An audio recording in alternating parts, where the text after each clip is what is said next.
Welcome to the Alternative Investment Podcast. I'm your host, Andy Hagens. And today we're going back to where it all began. We're talking about the backstory, Jimmy, why you and I love alternative investments. We eat, breathe, sleep, live, invest in alternative. What else do we do with alternative? Everything. We are all in. Is that accurate? Yeah, we're all in on being an investor, whether that's passive or we're also entrepreneurial investors where we invest in our own companies, right, Andy, that we manage and run. Yeah. And I think that's, what you just mentioned, the fact that we're entrepreneurs. That's really how we got into alts. And it's funny, so many LPs that I've met, they also have their own businesses. There's just so many entrepreneurs and business owners who are investing into alternatives. And I do think there's a link there. So let's actually talk about that link. Let's start where it all began. Why do we love alternative investments so much? Why are we so invested into alts? That story, I think, starts in our dorm room about 20 years ago. Would you say that's accurate, Jimmy? Yeah, so if this is our origin story, we need to go back to North Quad, Stanford Hall at the University of Notre Dame, right, Andy? That's right. Now take us there. Paint the picture. Yeah, let's see, I'm a year older than you. But I met you in the dorm. I was a sophomore, you were a freshman. We became friends, right? Because we lived right across the hall from each other. A lot of your friends became my friends and vice versa. And a couple years later, we became business partners. We started making websites in our dorm room, right, Andy? During my senior year, your junior year, Yeah, it and started. maybe We were still in school. Yeah, we yeah, did start our first business in school. Yeah, Steve Jobs started Apple in a garage in Steve Wozniak's garage, or maybe it was vice versa. yeah, Michael Dell started Dell Computers in his garage. We don't have a garage story, but we have a dorm room story. I think that's our origin story, similar to a garage. A it's little it's the bit. next best thing. If you can't be building a computer in a garage, I think the next best thing is to be building a website in your dorm room. So Yeah, yeah, can't it's agree it's with that. Can't disagree with that. it started there. And so you and I, our first business, even our first couple of businesses, probably maybe made a little money. Nothing really hit huge traction, but they sort of evolved into what I would say was our first big hit in the field of lead generation. So you and I, we were into lead generation, we were into marketing, and we built this first company. And we sold it for, at the time, for us, was like incredible amount of money to us, two guys in their early 20s. We Yep. sold it to a private equity group, a strategic buyer, and we were like, well, that's pretty cool. Right. And then we turned around and built a second company in that same space. And then we ended up building a third company, ETF database. Um, and so, we're serial entrepreneurs. Would you say that's accurate? Yes, absolutely. I would even say, by the way, the the first dorm room businesses that we built, Andy, it looking back on it now, it wasn't a lot of money, but at the time we were making a few $100 a month. And for two poor, starving college students, that was some extra beer money and some extra Yeah. going out on the town and taking our friends out to dinner money. That was pretty cool to have at the time, actually.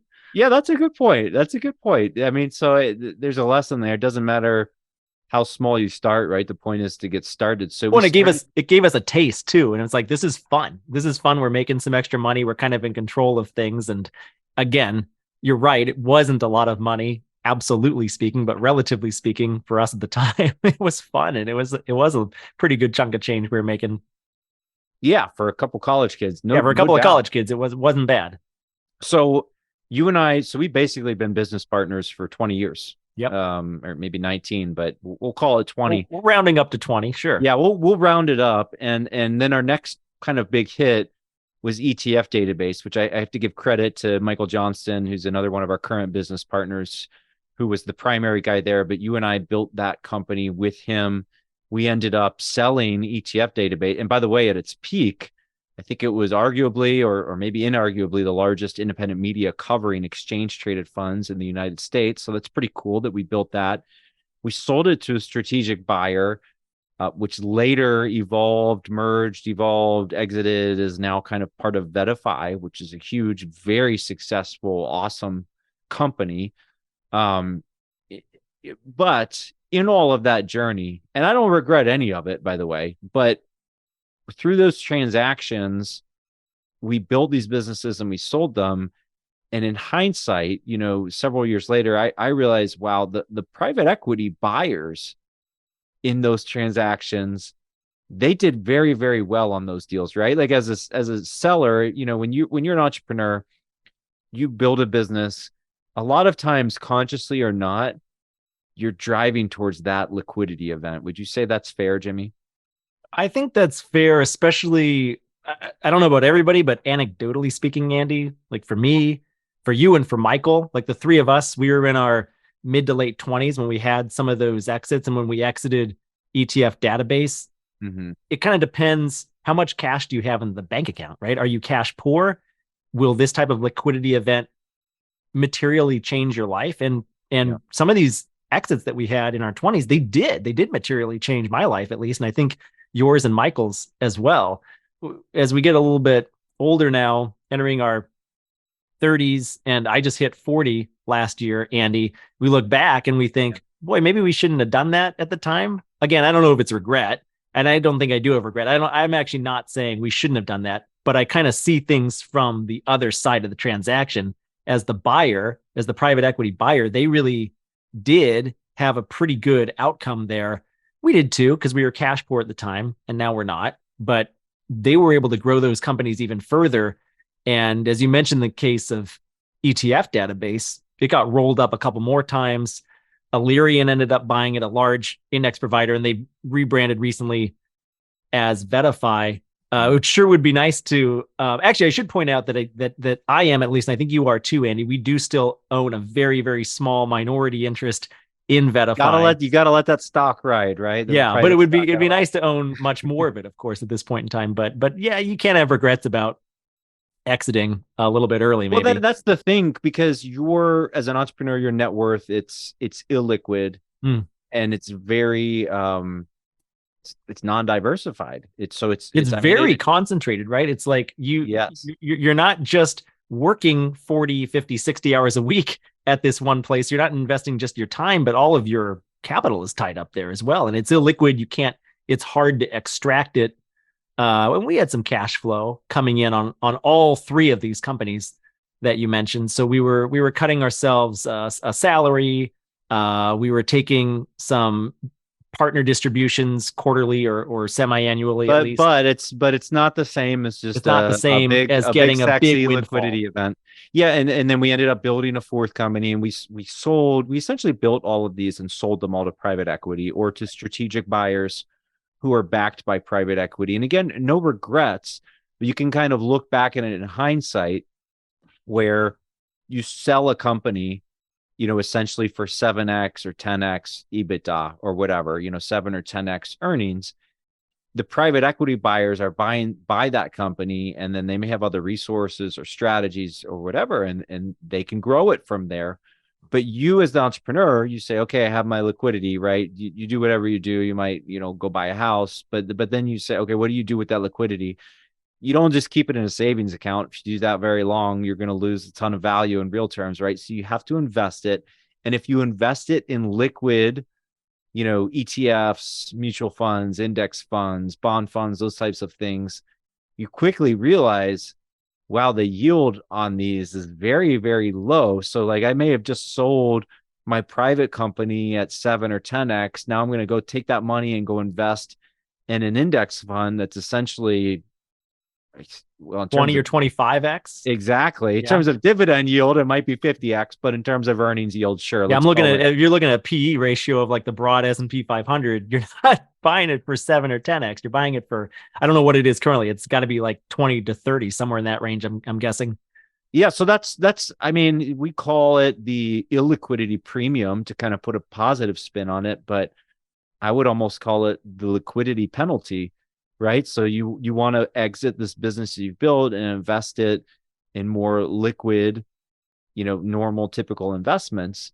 But the fact of the matter is those yield less and they tend to return less because they're considered, more diversified and less risky, or whatever. They just trade at much higher multiples. And that's kind of what I realized, is that you may have had an income stream from this business you sold, but then when you go and invest it, you're really trading one asset for another. And when you trade, generally speaking, when you trade that illiquid asset into a liquid asset, you're trading into a much lower income stream. Lower income stream, lower upside, but I would also say lower risk too, right? Like companies like ExxonMobil, Microsoft, IBM, Coca-Cola are much less risky than Jimmy and Andy's startup business from the dorm room, probably. Wouldn't you say? That's fair to Yeah, say? no, that's true. That's Yeah. true. And so I think, looking at it, from a very zoomed out perspective, the question is, well, what kind of risk can you afford? Right. So if you're a year or 2 or 5 years from retirement and you have a chance to exit your business and go, into more safer, more traditional investments, that definitely would be a logical choice. But at a certain point, you can see why at the other end of the spectrum, like, endowment funds at the Ivy League schools, right? Like the famous Yale and Harvard endowment funds, they can afford to take more risk. Like these are basically perpetual endowments. They don't have a 1 to 5 year time horizon. They're basically perpetual. So they kind of go to that extreme and they say, well, we don't need this liquidity, right? We're Harvard. We've been around for whatever, 400 years, or however long Harvard's been around. Yeah. Yeah. Our endowment fund, our endowment fund's likely to be around another 400 years. So we don't need this immediate liquidity. Why not go to this much further end along this risk return profile, invest in illiquid businesses that are frankly just better investments that generate higher returns over the long run. So that's the illiquidity premium, right? That's the Harvard, that's the Yale portfolio made famous by David Swensen. Yeah, no, I think that's absolutely right, Andy. Once you get up above a certain number of AUM, let's say, or investable assets, liquid net worth, whatever you want to term it, I think it becomes more commonplace that you'll see your percentage of your portfolio in alts grow. I was speaking with a 100 millionaire a couple years ago, and Well, Jimmy, we just say a 10th billionaire, if you 10th want billionaire, let's say, sure. And I was asking him, and he's an asset manager as well. And I was asking him, what percentage of your own portfolio do you have in alts? And he floored me when he said 98% basically are in alts. And at first I thought he was crazy. And then it dawned on me, oh, well, I guess that kind of makes sense. He doesn't have a need for liquidity like maybe a more median type of high net worth isn't that investor another might way have. of saying that he's keeping $2 million in liquid He's assets? keeping $2 million in liquid assets. Which, in boy, case... really, how much liquid assets do you need unless you own 5 mansions and private jets or whatever? How much liquidity do you need to support your lifestyle, right? Like if you're out of work for a year or 2 years, even, how much liquidity do you need to support your lifestyle, take care of your family or whatever? Well, anything way beyond that is really excess liquidity, right? So if you keep it all in these liquid investments, conceptually speaking, you'll be paying that liquidity penalty. Now, I want to be you want to limit the amount of your portfolio that you're paying that penalty on. Exactly. And to be clear, I have a very diversified portfolio. So, I'm very heavily invested in alternatives, but I own your normal index funds, ETFs, stock and bond funds. Just over time, more and more of my portfolio is shifting into alternatives. So I do want to be clear. I'm not like 100% in alts, but really since that aha moment, that process, like it wasn't really one moment, it was more process, a dawning realization. And it's funny, Jimmy, because it's like, I knew it, but it still took time for me to act on that information, I guess is how I would put it. So, but as this kind of dawning realization, I just decided, alts are where the real money is made. Well, if you want to invest like a billionaire, right, Andy? Billionaires don't have a lot of their money tied up in the stock market or in the bond market. They're not just investing at Vanguard and they've got a basket of 3, 4, or 5 index ETFs or index mutual funds like you and I have, right? When you start commanding that much money, you have that much net worth or that much AUM, you can go outside of that traditional type of portfolio that people have been telling us all of our lives, hey, invest here, invest low cost, 60/40 is the way to go. You can kind of get a little more creative and chase some outsized returns once you have a minimal level of liquidity available to you. Exactly. I mean, basically the mindset is keep liquid what you need liquid. And by the way, that could be a psychological need. And that's Yeah. okay because everyone's portfolio is personal, right? But once you're at that level, you're going to generate higher returns generally with alternative investments. Now, the devil's in the details, right? So it's not like every alternative investment is a slam dunk. But when I look back at my own investing career, by the way, with the alts, there have been, especially with angel investing, there's been a few clunkers, right? But that, by the way, that's part of angel investing. That's part of VC, that power law. But on the whole, unquestionably, I've generated higher returns with alternative investments. And so I think you and I both were maybe, on some funds, we're literally LPs in the same fund. There may be some different investments that we're different on, but we're both pretty much playing in these same sandboxes, which is we've done angel investments. We're LPs in venture capital. We are LPs in private real estate funds.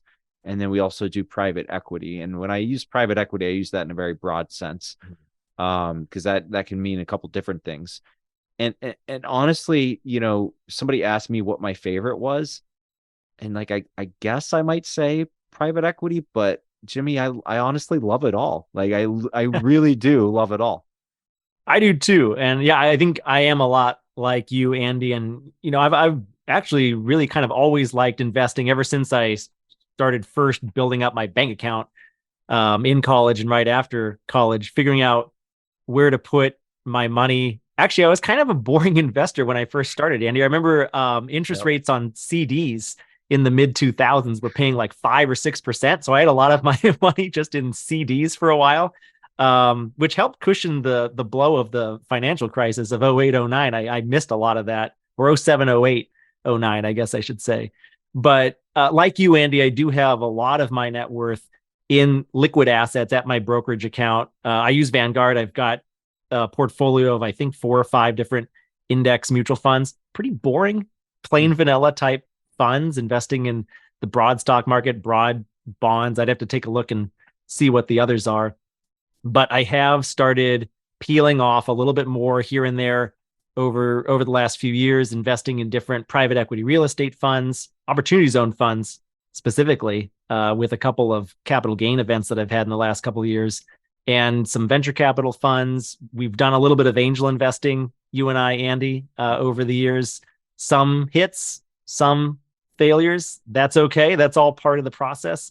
But yeah, I would say the biggest returns I've ever had have been in myself and my own companies, our own companies, Andy, right? Those can be looked at as private equity investments that you and I have made just small amounts of capital put to work on an idea that you and I entrepreneurially have worked on together. Those have created huge returns for us, right? 50x, 100x in some cases.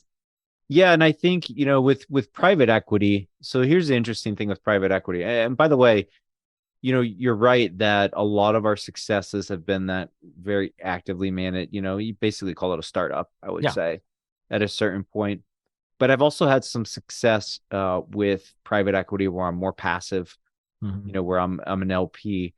And one theme I would say is when you're buying in with private equity, you're generally buying in at a much lower multiple, right? So if your multiple is like infinity because you're investing in something without any revenue traction, then I'm like, well, that's an angel investment, right? Yeah. Private equity, you're typically buying an operating business that's generating free cash flow already. And right off the bat, you're generally buying in a lower multiple, right? A lower PE ratio or lower EBITDA multiple.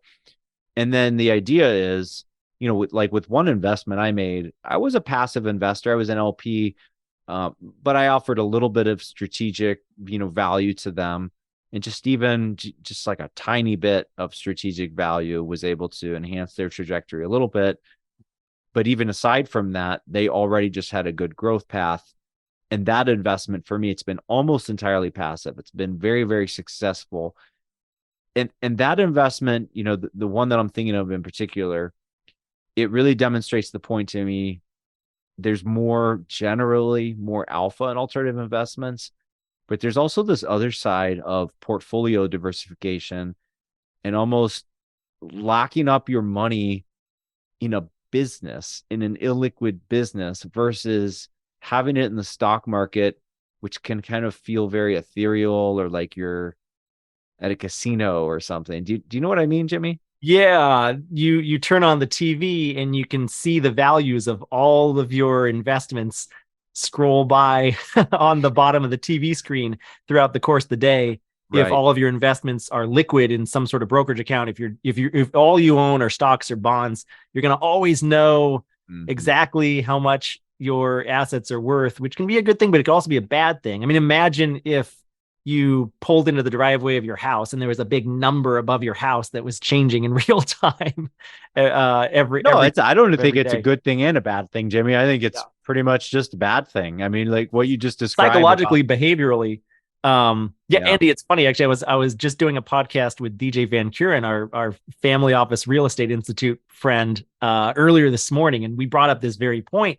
And I mentioned to him, the investor's worst enemy sometimes is himself or herself, right? I mean, the types of behavioral mistakes that investors get themselves into, being able to trade at any hour of the day. You oftentimes see investors buy high, sell low, because it's the psychology works against them. The behavioral mechanisms of the human mind just kind of work against that investor so often. So by locking up your money in some illiquid assets, whether it's your house or a business that you're running or someone else's business that you've invested in passively, it helps you avoid those behavioral mistakes, doesn't it, Andy? Yeah, and it's interesting because we were talking about this, liquidity premium, or excuse me, illiquidity premium, or we Mm-hmm. should call it liquidity penalty. Conceptually, to me, it's almost backwards, right? Like conceptually, like I understand in a pure abstract basis, if everyone were totally rational robots, which they aren't, Right. That's right? the problem though. The market is not rational. There is no invisible hand that's a rational invisible hand guiding the market. It's all a bunch of irrational human actors. We're not robots. We Apes, have apes, emotions. We have yeah, psychology.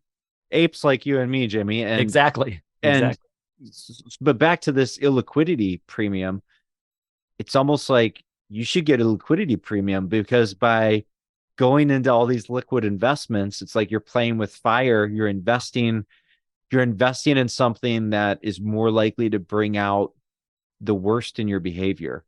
It's like you're tempting fate. And, you know, I can look back in my investment career. I'm pretty good. I have a pretty strong stomach for the ups and downs of the market, but especially early on, I can see that I fell into some of those behavioral mistakes. And I think some listeners or just some people out there might think, well, those are the dumb investors. That's not me. I would never fall into that trap. And it's like, okay, well, if 100,000 people walk through a casino or hang out in a casino for 3 hours, how many of them end up playing a slot machine, right? Pretty fair percentage. So if you're saying, well, I'm not going to be one of those investors who fall into the behavioral trap, it's like, I'll pat you on the back and I'll say, okay, I guess you're one of the 2 or 3%. Yeah, they're the same types of people who say, hey, commercials don't work on me, right? Yeah, exactly. Yeah, that's exactly right. So it's kind of the irony of liquid investments is if you're willing to just say, you know what, I'm going to take average, I'm going to grind down my costs, I'm going to be okay with the median. If you just buy and hold with liquid investments, if you're actually able to do that, you'll end up being on like the 90th That's percentile. a really good outcome. I was going to say, Andy, that's a Yeah. really, really good outcome. Well, because most investors in the stock market, their actual real world returns trail the stock market, Hmm. period. Right. So if someone says, well, the S&P returns 9% a year, do alts return 9% a year? I go, well, the average investor doesn't return with the S&P what the S&P returns because the median investor is trailing it by a significant amount. So I think, when we're thinking about alternatives, for me, it's not just we're generating more alpha, we're getting higher returns. It's also just a style of investing that it's a fit for me. Like it feels good in my gut. And I know that when I'm going illiquid, I'm more likely to make good decisions. I'm more likely to stay patient. I'm more likely to think long term. It's just a better style of investing. I think the long-term thing, that's where you hit the nail on the head. That investment horizon that you have, that or that runway that you have, the amount of time you have to invest, if you keep your eye on that long-term prize, because if you need liquidity right away, an alternative investment might not be right for you. But if you're early enough in your career, or you have other forms of liquidity that you're able to access, you've got some extra capital left over, I think that's exactly right. And I think it's keeping your eye on that long-term prize of letting that investment eat for as long as possible and accruing those returns slowly over time through the ups and downs. The market is going to show ups and downs all the time. You open up the Wall Street Journal on any given day, right? And it'll say stocks were up or stocks were down. It'll even ascribe a singular reason oftentimes, which I think is kind of funny because I think it's very hard to know why exactly the stock market went up or down. Right. But we have an alternative investment. It's kind of like saying a butterfly flapped its wings in Beijing, so it rained today or something. Exactly. I mean, it oftentimes is that ridiculous. Yeah. Sometimes it's obvious why the stock market goes up or down. There's some huge seismic event in the world or some huge economic event in the world. But on a day-to-day basis, the stock market goes up, the stock market goes down. Yep. We don't really know why sometimes, but the Wall Street Journal, and I don't mean to pick on the Wall Street Journal, I actually love that newspaper, but all these different financial media organizations will try to ascribe some sort of reason why.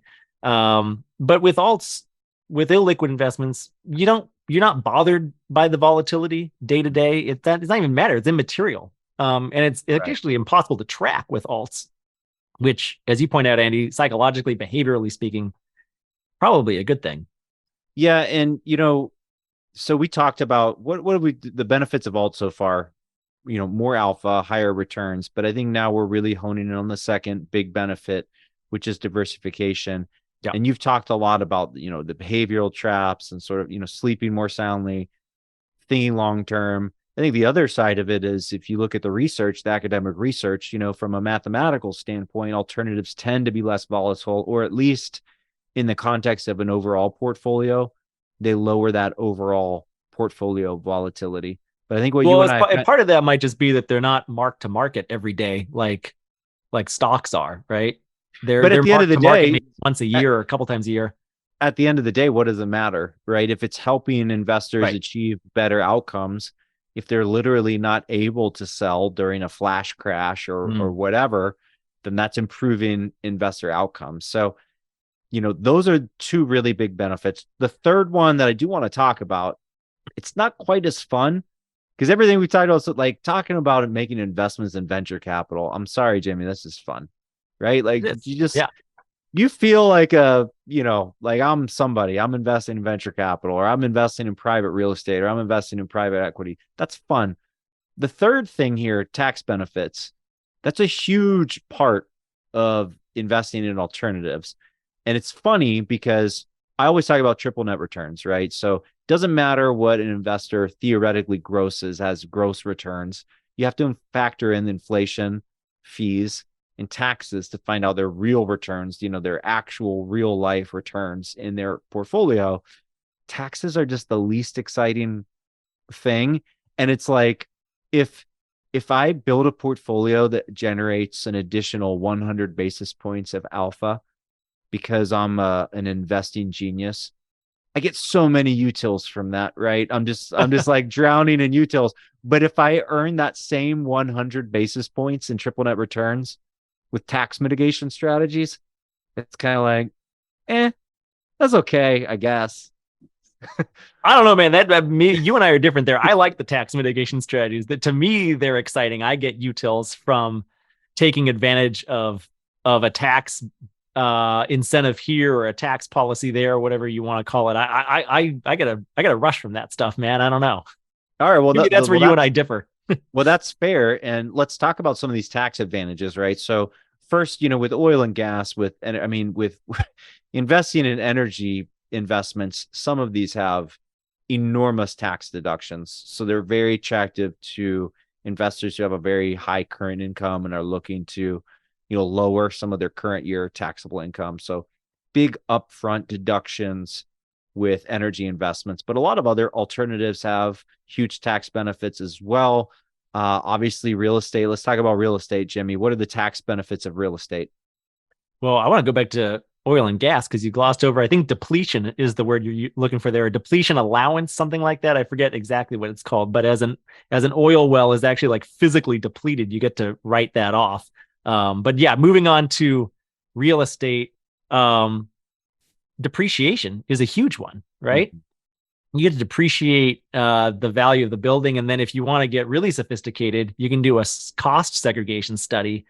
And instead of just depreciating the building, you can depreciate all of the assets that go into constructing the building. So you can depreciate the floors, the copper piping in the walls, the washing machines and dishwashers, and they all have different depreciation schedules. But Jimmy, okay, I got to stop you there. Just hearing about this stuff, I'm about to black out. See, I like it. I like the stuff you don't like it. Here's the good news though. Like I'm an LP in a private real estate fund, right? And I know that they're on top of all that so that when I get my K1, all that stuff that you just said, it's done for me, right? Exactly. Because I'm investing with a smart manager and it's done for me. So I think with real estate, the interesting thing is you're stacking all of these tax benefits because everything you just said, depreciation and like this operational, the nooks and crannies of the tax code. We haven't even gotten to the 1031, right? The 1031, one of the very most powerful tax mitigation strategies, estate planning tools. I mean, it's just a huge benefit for real estate investors, right? Yeah, the 1031, and then its fractionalized counterpart, the Delaware Statutory Trust, or the DST, essentially allows investors to buy an investment property, sell it, and then instead of paying tax on that gain from the appreciation, if you roll over your sales proceeds into another investment property, you essentially defer capital gains taxation indefinitely. And you can continue to kind of daisy chain together these 1031 exchanges over the course of your entire life without ever having to recognize a capital gain. And upon death, the fair market value of the the basis of the investment properties that you're left with step up to fair market value for your heirs. So your heirs never have to pay taxes on the capital gains at all. So it essentially completely eliminates capital gain taxation if you string together these 1031s over the course of your career properly. Swap till you drop. Yeah. Swap till you drop, as you like to say, Andy. Yeah. I mean, between depreciation, between 1031, DSTs, we don't really have time to talk about opportunity zones today, but we're both investors in the opportunity zone programs. There's all sorts of tax deductions and tax advantage wrappers, tax advantage strategies available to real estate investors, to energy investors, to all sorts of these investments. So whether you kind of nerd out about that stuff like Jimmy does, or if you just sort of enjoy it passively as an LP to let somebody else do the hard work of figuring out those details, that's a huge benefit of alternative investments. So we have more alpha, portfolio diversification, tax benefits, and then my last one, they're fun. They're just fun. They're just fun. Yeah, it's fun to be an LP in a venture fund. It's fun to do angel investing if you have the time, because it's kind of time intensive. It's fun to be an LP and be able to say, okay, I own a piece of it's fun building to talk about, and it's fun to podcast about too, right, Andy? Absolutely. And I know in our listenership, on our YouTube channel, folks who come to our events, there's just a lot of like-minded investors, right? It's not even a small community anymore. It's really, there's always been folks investing in alts, but I really feel like it's gaining steam. Would you say that's accurate? It's gaining steam. The tent is getting bigger. We're bringing more investors into the tent we kind of like to say that 60-40 is dead. I don't know if that's 100% true, but I think no, it's dead. It's Dude, I saw the death certificate. You saw I the checked the cadaver. pulse. It's dead. It's dead. It's dead and buried. Yeah. Well, suffice it to say, this type of investing, alternative investing, is becoming more accessible to more high net worth investors over time, and is becoming more popular as well. So there's more supply and there's more demand for it, seemingly coalescing. And that's why we founded Wealth Channel, Andy, to build this community of high net worth investors and to try to bring more education, more awareness of what alternative investing is and what types of alternative investments are available to such investors. Yeah, and you kind of, Jimmy, to give credit, where credit's due. Really, Wealth Channel began several years ago when you started covering the opportunity zone space. We were already investing in alts, but you started covering it from that media side, and you started running events for real estate investors under the Opportunity DB brand. Then we branched out. We have the Alts Expo. I launched this podcast, and we realized, we're actually starting to build. It's almost like a tribe. It's a community, but we had, several different websites and all this. And it's like, what? It's just time to bring this all under one umbrella. So that's what we're doing with Wealth Channel. We're bringing everybody into one umbrella. And we have how many events? Roughly right now, I think we have 7 events planned. We're for this doing like year. 7 or 8 events this year. Yeah, but you and I are kind of famous every once in a while. Like we'll wake up on July 3rd or something and we'll be like, you know what? I want to do an oil and gas event in August 20th. Can we make that, or whatever? So I'm yes, sure exactly. That it's just, we like to make it exciting. We like to make it fun. Sometimes we'll meet people, new sponsors, new products, new trends.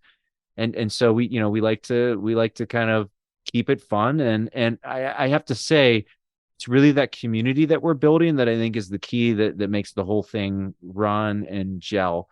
Because at our events, there's so much interaction, the live Q&A, and it's a tremendous amount of fun.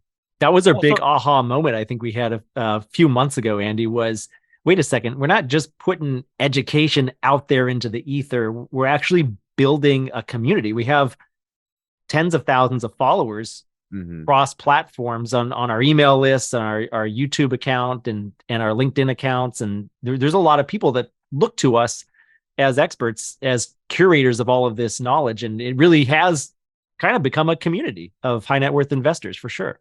Yeah. And I have to say, I can honestly say it's a privilege, to be running these events and to do the podcast. I mean, I've had folks on this show 2 years ago before I started the show. I've had, leaders on the show. I'm like, I never would have even imagined that they would come on our show. It's not really about us. I think it's about so many high net worth investors are increasingly embracing alts, and there was almost like a void of community or a place where people could go and talk about this and where investors could talk with each other. So I think to some extent we kind of lucked out, by founding Wealth Channel and by launching these podcasts. But we're almost out of time. Jimmy, before I let you go, I want to give you a chance to plug everybody, to plug our project, to tell our audience of high net worth investors where they can go to learn more about Wealth Channel, our events, and keep up with all our content. Yeah. I mean, at Wealth Channel, like you said, we're building a premier community for high net worth investors, alternative investing, opportunities on investing, accredited investor type of investment options. You can find out more about this community and the event that we run at wealthchannel.com. And please also follow us on YouTube. We produce a lot of video content, whether it's this show, the Alternative Investment Podcast, or my show, the Opportunity Zones and Private Equity Show. We house all of that under the Wealth Channel umbrella at youtube.com/@wealthchannel.com. And I got to put that in our show notes. So I'll make sure to link to Wealth Channel. I'll make sure to link to our YouTube channel. And, honestly, you got to subscribe on YouTube. That's really where the magic happens, right? Jimmy, I don't want to pressure any of our listeners. Let's just say you and I, we have a number in our head. We do. We know what it is. And we're not going to be happy until our YouTube channel hits that number. So if you're interested at all, make sure to go to YouTube, smash that subscribe button, and we will see you for our next episode. Jimmy, thanks again for joining me on the show today. Thanks, Andy. It's been great.